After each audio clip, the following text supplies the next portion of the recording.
Why did I try to take my own life? Why did I try to commit suicide? It's a question that I've been leading up to in the last couple of weeks. Today, I'm going to try and answer for you exactly why I got to a point where I thought that ending my life was the best thing. Consider this to be a trigger warning.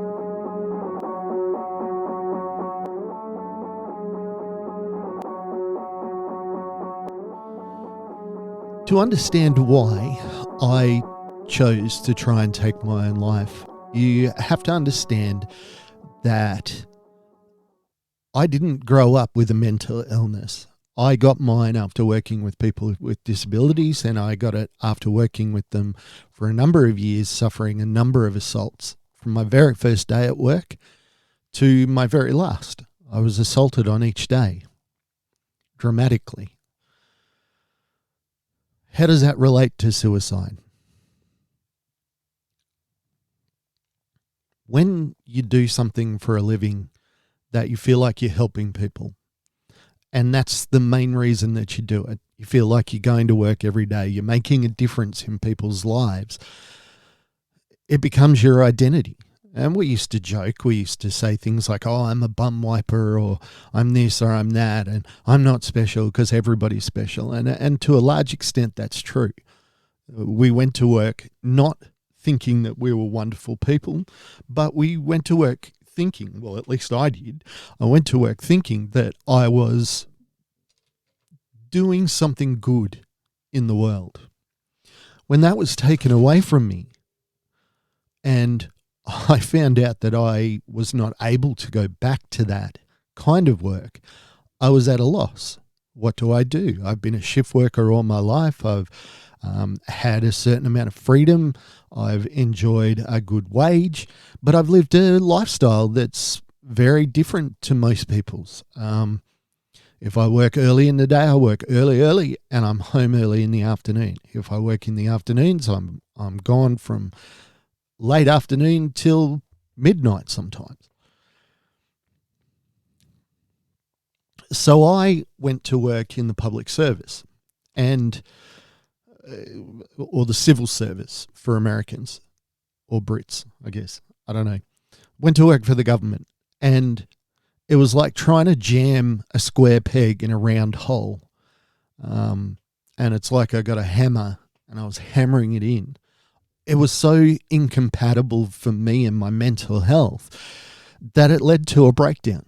And once you've lost a second career because of things that are out of your control, your mental health, your sense of worth just dies.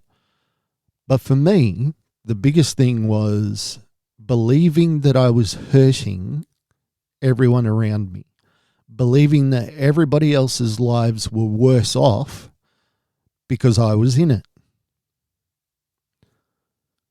When you've got 3 small children, a beautiful wife,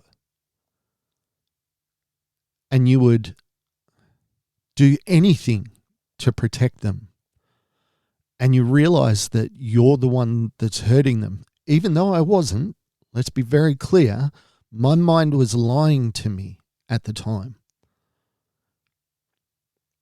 I've mentioned it before in other circumstances, but a psychologist told me after I tried to kill myself that no child was ever better off without a parent. Now, you're instantly going to go to the absolute negatives. What if they're abusive? What if they're, a Nazi or something? But in general, 99.9% of kids are better off if they've got a parent or parents. And the more parents they have, the better off they are. I think we can agree to that. I don't believe that that's condemning anybody. Now, yes, there are single parents out there that do a fantastic job, and they're single because of no fault of their own. And this is not to denigrate people. This is not to denigrate anyone at all. But it's to make the point that as a father and a husband, my suicide, my idea of taking my own life was not easing my family's pain, was not making their pain better or improving their lives in any way, shape, or form. And in fact, the scarring left from suicide on children, I mean, we all have seen the stories. We know how hard it is for a kid who's lost a parent to suicide their whole life thinking, did I have something to do with it? The damage it's incredible, basically. Now, the thing about suicide is that it's hard for people that have a healthy mind to understand why somebody would get to the point where they would take the brutal action of trying to end their own life. Now, I would imagine that most of us listening to this have never taken a life. We've never killed somebody. We've never been in a situation where we are the product of somebody else's death. And I mean, thank God for that. So you would imagine that the idea that suicide only affects the mentally ill is fundamentally flawed, because everybody has been touched by suicide in some way, shape, or form, whether they know it or not. I think about my formative years. I think about I have a passion for history. So I think about the things that I've learned, and there's certain, I guess, stories and photographs particularly that have stuck with me, and I'm actually surprised at how many of them are to do with suicide. I think about the Nazi chief of propaganda. He had 5 beautiful children. His wife poisoned them, and then they killed themselves. And the photograph of the 5 kids murdered by their own parents in a suicide attempt. The little Vietnamese man, the monk protesting the Vietnam War, burning himself alive. The shock and the horror of the people around, not just because of the inherent violence of the act, and it would have been disgusting to be there, to smell, to hear, but just their horror that somebody is so committed to something, so without hope, that they feel like that's the only thing that they could do. And I'm sure that's what that monk was feeling. I cannot stop this war. Maybe this act will stop this war. Finally, another one, there's many, many more, but the Japanese parents on Okinawa during World War II, jumping off a cliff because they'd been lied to by the Japanese government. And they threw themselves and their children off these cliffs, and we've got film of it. The Twin Towers, the people that jumped from the towers rather than burned to death. It's indelible. It's horrific. And when you think that so many people commit suicide each year, that's a fact that's hidden away from us. We count the death toll on the roads, but we don't count the amount of suicides. I don't know why that is. Every public holiday, at the end of the public holiday on the news, there's always the count. There's been this many people killed in this many places.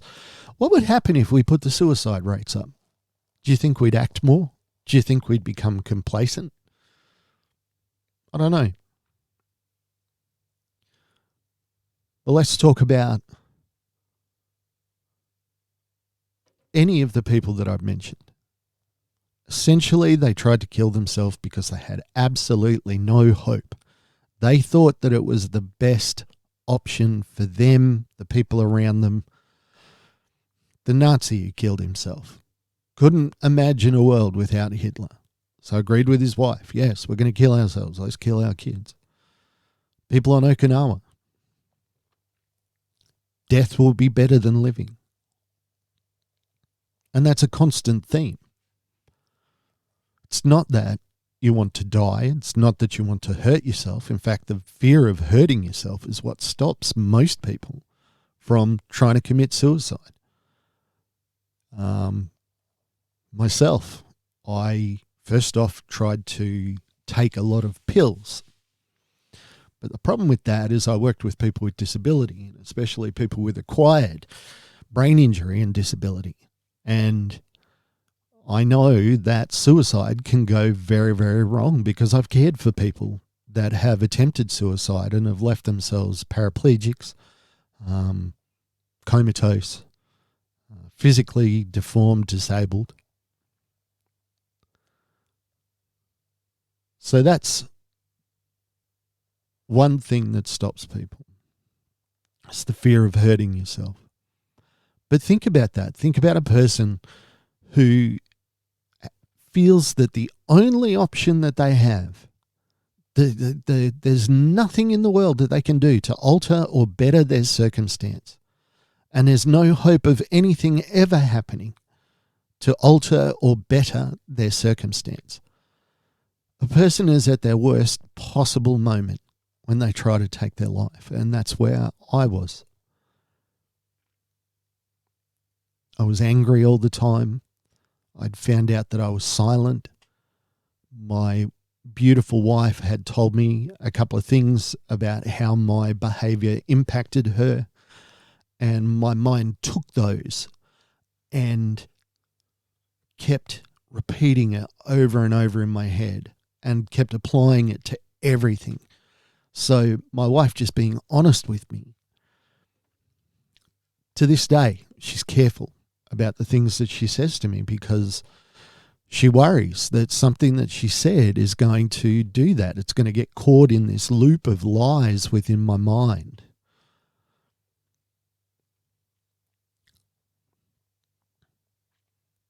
I can't think of my attempt of suicide without thinking about my wife, because the moment I realized that my life had ended, police were above me talking about whether they had to handcuff me. And for 2 or 3 days, I thought everybody was trying to handcuff me. And I'd hurt my shoulder.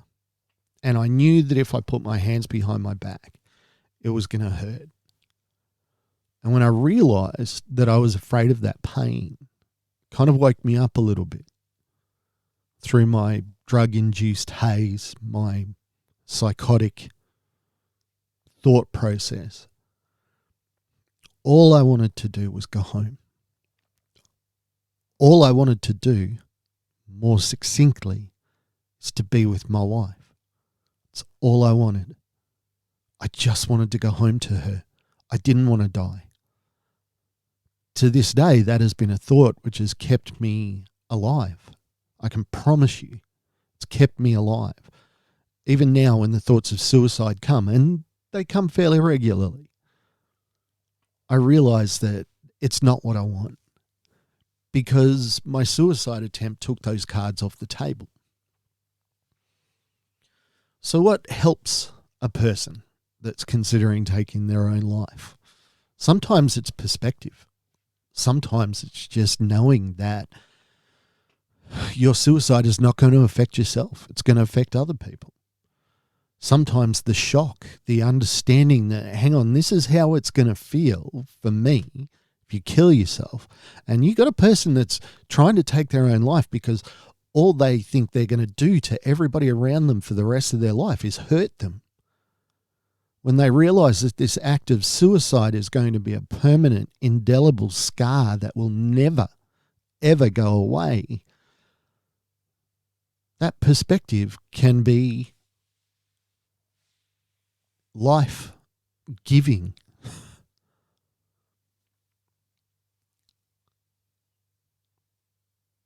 I've said it quite a few times that there's no magic bullet when it comes to a person who is contemplating taking their own life, because the reasons are infinite. A person could feel like a failure. Person could feel like they're hurting the people around them. Person could feel like they have no hope. They are unable to give hope, that their life has no purpose. Ideally, it's based around self. And that's the thing about mental illness is it clouds out everybody and everything else. A person with mental illness is not trying to avoid you. They're not trying to be rude to you. They're not trying to find ways to upset you.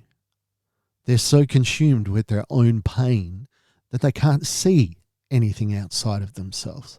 Not that they don't want to, but they can't. I've used the story of the guy that jumps off the Golden Gate Bridge and then went to all the other survivors, 19 people out of like 2,500 to 3,000 people that have jumped off the Golden Gate Bridge to try and take their own lives have lived. He went to every one that was still alive, except for one. Only one person has attempted suicide by jumping off the Golden Gate Bridge, lived, and then jumped off again, and she succeeded the second time. So obviously he couldn't speak to her. But everybody else, he spoke to them and he asked them if they had the same experience where as soon as his hand gripping the rail let go, as soon as he realized there was no turning back, the split second he did that was the moment he realized that he didn't really want to take his life. How many people do you think that affects? How many people do you think are so consumed with their own pain that when the reality of their own demise, the brutal, inescapable truth that my life, my being, everything that I am is about to end. How many of those people have gotten to the point where they're at the point of no return? That they've realized that it's not what they want. It's often been said that people falling off a building, again, trigger warning, a suicide doesn't scream as they're falling off the building because it's what they intend to do. It's really telling.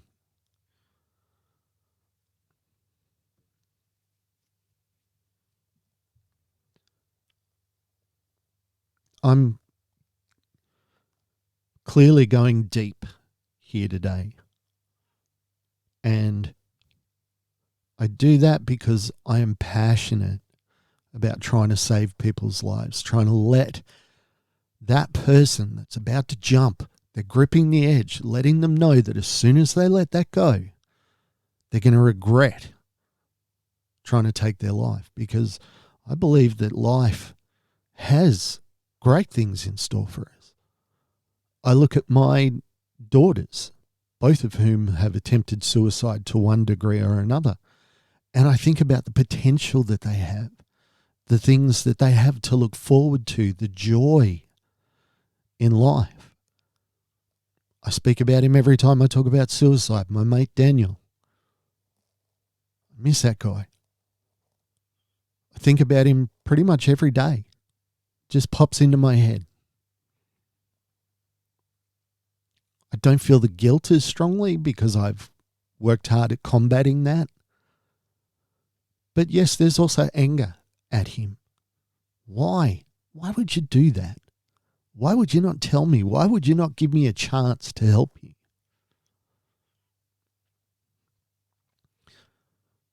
The only thing I want you to take away from today is to try and understand a little bit better what it's like for a person that feels like they have no choice but to take their own life.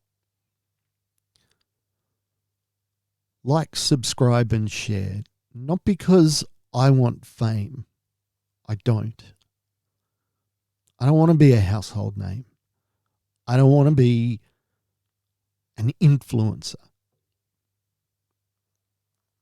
Unless it's to influence people that feel like they have no option but to take their own lives, to influence them just a little bit, to just try as best they can to take a step back and realize that their suicide isn't an end to their pain. They're just transferring that pain to everybody that loves and cares for them. That's why I ask you to like, subscribe, share. I want you to join me in this conversation. I want you to be part of this conversation. I want you to allow me to help you tell your stories. I want my story not to be the focus, because my story is our story. If it can happen to me, it can happen to anybody.